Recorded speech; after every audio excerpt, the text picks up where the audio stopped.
Bonjour, welcome to another home tour video.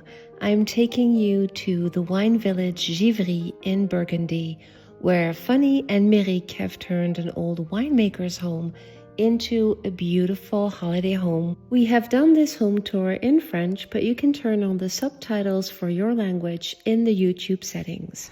Bonjour, bienvenue. Merci. Voilà la maison qu'on a créée et rénovée il y a maintenant 6 mois.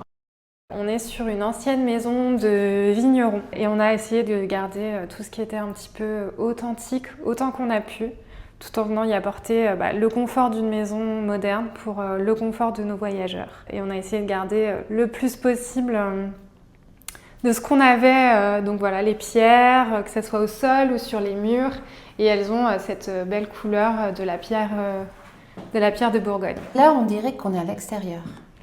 Parce qu'avant, c'était l'extérieur. En fait, historiquement, ici, c'était une zone extérieure juste abritée par un toit en tôle fait maison. Et il y avait deux parties distinctes. Alors, c'était une seule habitation, puisque de ce côté, on avait la cuisine. Et de ce côté-là, c'était chambre et salon. Ce mur-là, et qu'on voit monter beaucoup plus haut, c'était, et c'est toujours, une grange.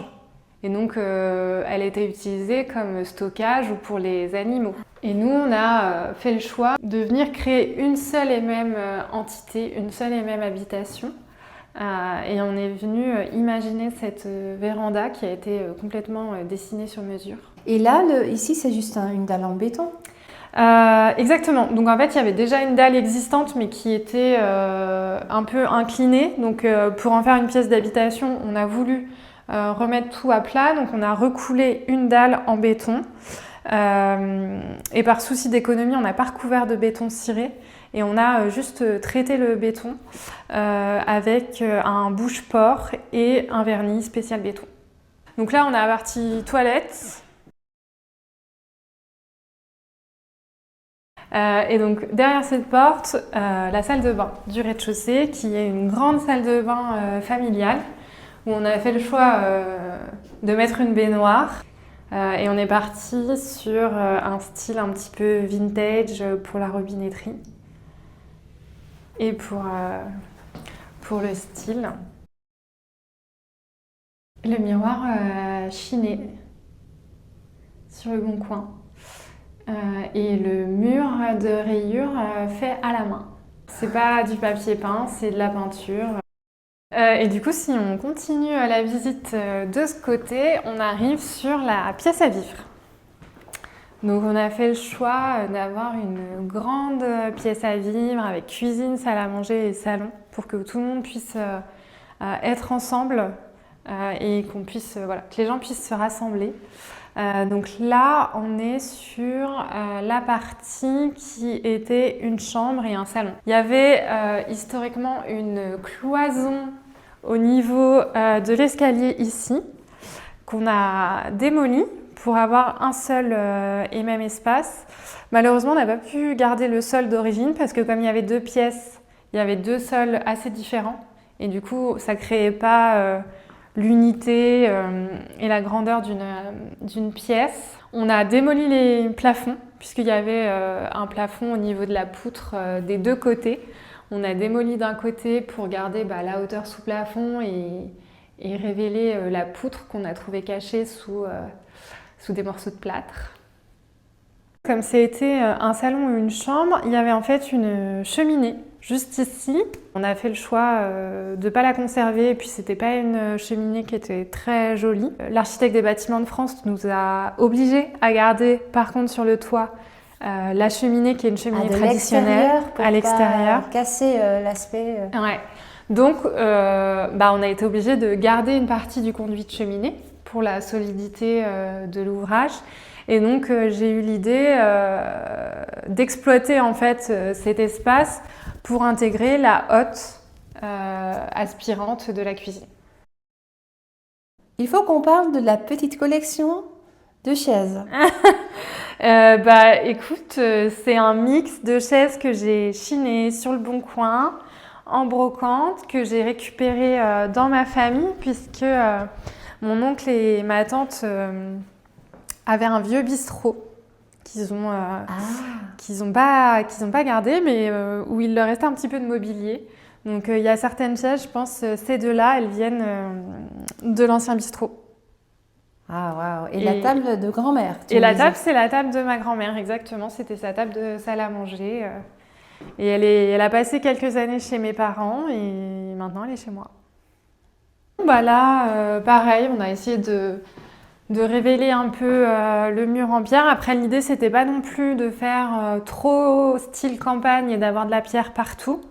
On voulait bien conserver ce mix moderne et ancien. Donc c'est pareil pour le choix du mobilier. Il y a du mobilier chiné, mais il y a aussi du mobilier neuf. On voulait aussi que ça reste un petit peu épuré pour le confort des voyageurs, pour qu'ils se sentent facilement chez eux et pas le surcharger de bibelots et d'objets qui pourraient ne pas leur plaire.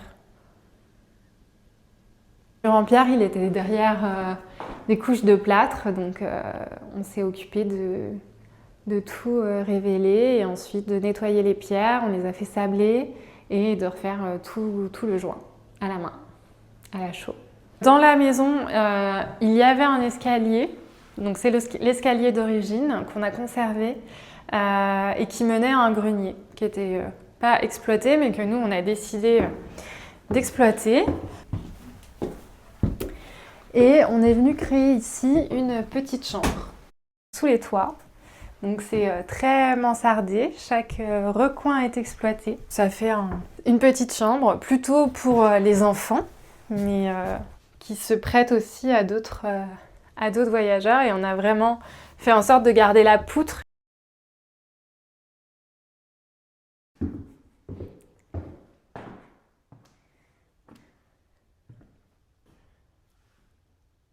Ensuite, on a la deuxième partie de la maison, donc une partie qui était en fait la cuisine, historiquement. Donc là, nous, on a vraiment modifié complètement la destination des pièces.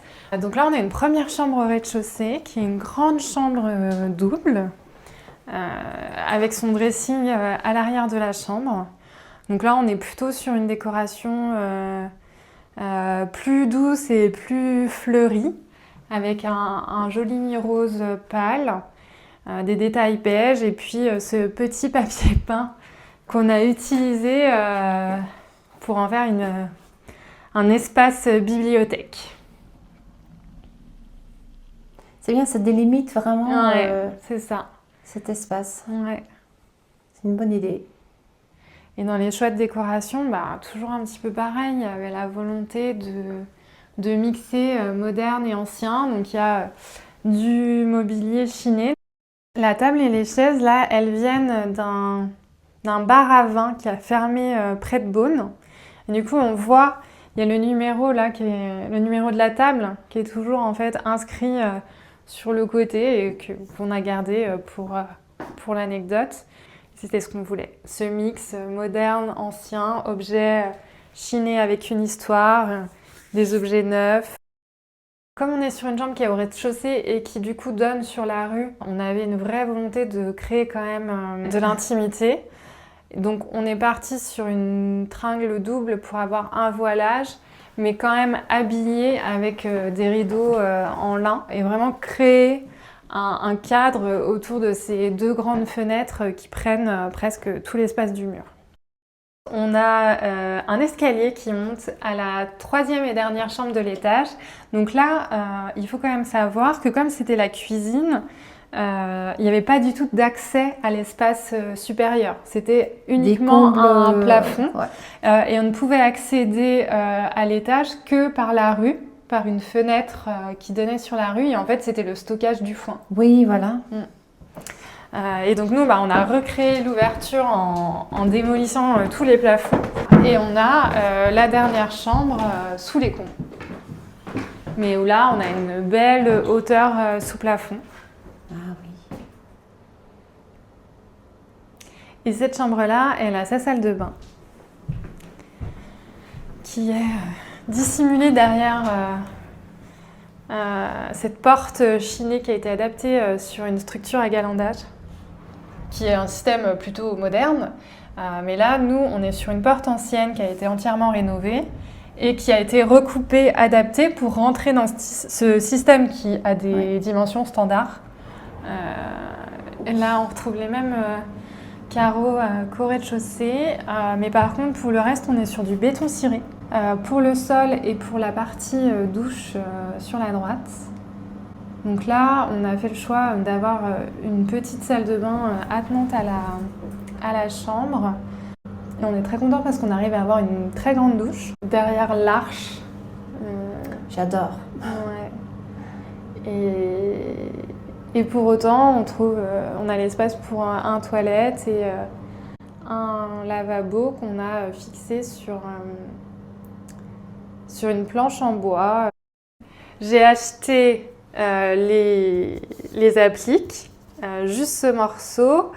J'ai acheté la rondelle en céramique avec le fil conducteur sur un site spécialisé en électricité. Et ça, c'est une équerre de fixation d'étagère. Je trouve que le rendu est quand même plutôt sympa. Et pour le coup, c'est des luminaires qu'on ne trouvera pas ailleurs. La suspension aussi, je la trouve hyper chouette. C'est une Zara Home. Il reste la cave. La pièce secrète. Donc j'allais dire, on a tout vu, mais non. Non, on n'a pas tout vu. Donc il reste une pièce.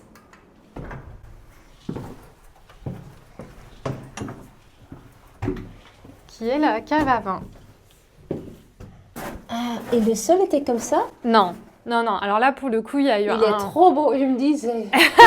Il y a eu beaucoup de travail. Donc déjà, on a creusé, en fait, on a décaissé au moins 40 cm le sol de la cave en entier pour récupérer un petit peu de hauteur, qu'on a recouvert ensuite de gravier. Mais par contre, le fait d'avoir décaissé, ça a créé une trop grosse différence avec l'escalier. Avec les marches, ouais. Donc en fait, on a créé cette plateforme avec un reste de pierre, qui était un peu dans le sol, parce que le sol, c'est pas que de la terre, oui, c'est aussi oui. beaucoup de cailloux. Donc ça crée un petit peu une arrivée.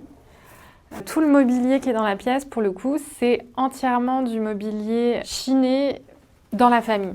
Il y a un banc qui vient de l'atelier de menuisier du papa d'un ami de mon papa. C'est la table qui vient de chez la maman d'une de mes tantes. Les chaises, c'est des chaises qui viennent du bistrot. Le bar qui était chez le papa d'une de mes tantes. Et le bar, on l'a fait sabler. Et après, tout ce qui est tonneaux et déco en pampa, ça vient du mariage de ma cousine. En fait, c'était une maison de vignerons. Ouais. Donc c'est pour ça mais comme la plupart des maisons traditionnelles dans le village, elles sont toutes construites sur des caves. L'éclairage, donc ça c'est une solution qui nous a été proposée par notre artisan. Donc il a construit en fait la structure en bois avec du pin. Et il est venu fixer en fait des rubans LED de chaque côté qui viennent du coup éclairer la voûte, et la lumière elle se répercute après sur... Super réussi aussi. Ouais. Donc ça crée une ambiance un petit peu tamisée, il n'y a pas de lumière directe et pour autant ça reste bien éclairé. Tu t'as pas montré ça que vous étiez Ah dans oui. C'est quoi? Wixoff, c'est une plateforme en ligne qui a créé le premier label des maisons hôtelières. Donc ce sont des maisons entre, on va dire, le gîte et l'hôtel. Donc c'est une maison qu'on met à disposition de nos voyageurs dans leur intégralité en leur proposant des services dignes d'un hôtel. Le label vient d'être créé et ils viennent de labelliser 58 maisons dans toute la France, mais aussi à l'étranger. Et donc nous, on est l'une des maisons labellisées.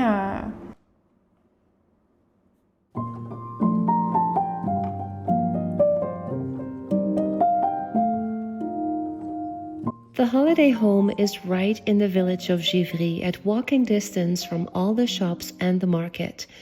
Funny and Méric just had a baby, and so I said I will cook a wonderful lunch for you, simple, a market meal, and so we went out to the market and do our shopping.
Thank you so much, Méric and Funny, for sharing your beautiful holiday home with us. If you'd like to come stay in this beautiful holiday home right in the middle of a typical Burgundy wine village, I have left a link in the description box below this video. If you'd like to see more home tour videos like this one, make sure to subscribe to my channel, and I'll be back with a new home tour video as soon as I can.